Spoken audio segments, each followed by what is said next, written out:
Yo, what's up mga lods? Meron na po akong gustong liwanagin mga idol. About po dun sa mga kino-comment nila dyan po sa aking ginagawang mga video. Ina-upload ko po sa Facebook at saka sa YouTube mga idol. Sinasabi po lang, i-unfollow na natin tong taong to kasi fake news. Paninira lang sa ating pamahalaan ang laging ginagawa. Tapos nabayaran daw po ako ni Tatay Duterte kaya po nagngangawa ako ngayon sa administrasyong ito. At eto nga po mga lodi, no, sasagutin kita.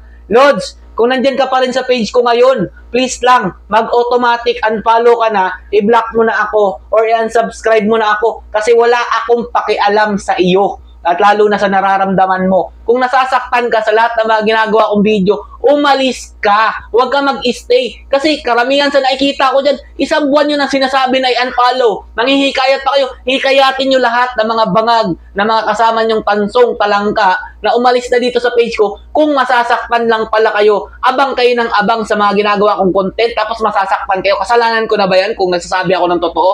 At kung nasasaktan kayo sa mga nangyayari talaga sa ating bansa ng katotohanan na inilalahad ko lang naman. Lahat po ng mga inalalabas ko dito may mga patunay, ebidensya na nangyari po talaga. Pero kayo, bulag na bulag kayo sa katotohanan. Tinapalan kayo ng ayuda ng ating administrasyong ito. Kaya tuwang-tuwa naman kayo. Para hanggang kailan yung tapal na ayuda na yan? Hanggang kailan yung 29 pesos na bigas daw kuno nila?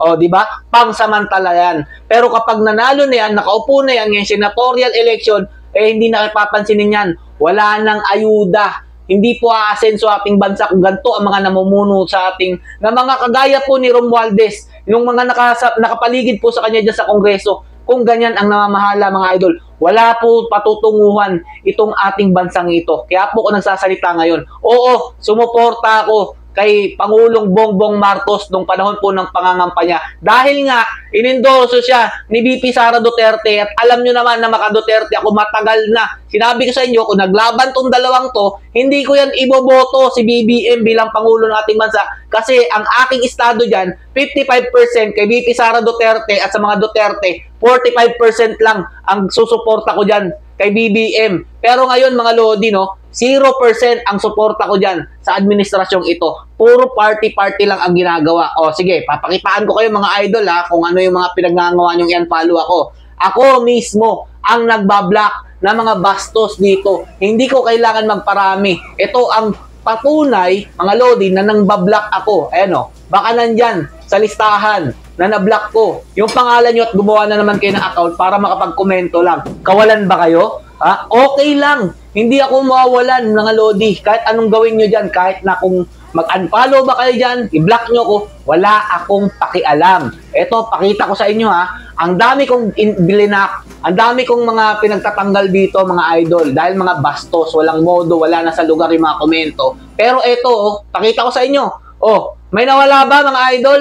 Sige, bumaba. Pagbigyan natin, bumaba yung followers ko. Sabi ko nga sa inyo, wala akong pakialam. Bumaba man yan, umabot ba yan ng 100 na lang matira sa akin, at least mga totoo, mga sumusuporta sa mga Duterte. Ito, para mas lalo ka masaktan, yung mga nagko-comment yan, na bumaba yung followers ko. Ito, pakita ko sa iyo. 28 days. Sige, subukan mo na magsabi ng i-unfollow ako. Mag-auto-block na kayo sa akin. Pero andyan pa rin, tingnan nyo, plus 2,000 mga idol sa aking YouTube. Pero ito, sinasabi nyo sa Facebook, bumaba. Ito pa, pakita ko sa inyo. Ilan yung nawala? Ito, pakita ko sa inyo. Dahil ang dami ko pong nagbablock. Wala akong pakialam mga Lodi. Ang akin dan dito yung katotohanan. Nagbubulag-bulagan lang talaga kayo na pinagtatanggol nyo pa na puro party-party lang talaga tong administrasyon na to. Masakit? Nandito ka pa rin kasi. Mag-unfollow ka na, mag-block ka na. Kaya kung gusto mong hindi ka masaktan, huwag mong abangan ang video yung ginagawa ko, tapos magko-comment ka dyan para lang contradict yung sinasabi ko, na meron naman talaga mga katibayan. Lahat ng mga nilalabas ko dito may mga ebidensya. At lahat ng mga sinasabi ko dito, galing po kay VP Sara Duterte at kung sino man na nakakampang bulabog sa mga idol ninyo. Hanggang dito lang po muna. Stay safe mga lods, and God bless you all. Magagawa po ulit ako ng content para lalo kayong masaktan. Peace bomb.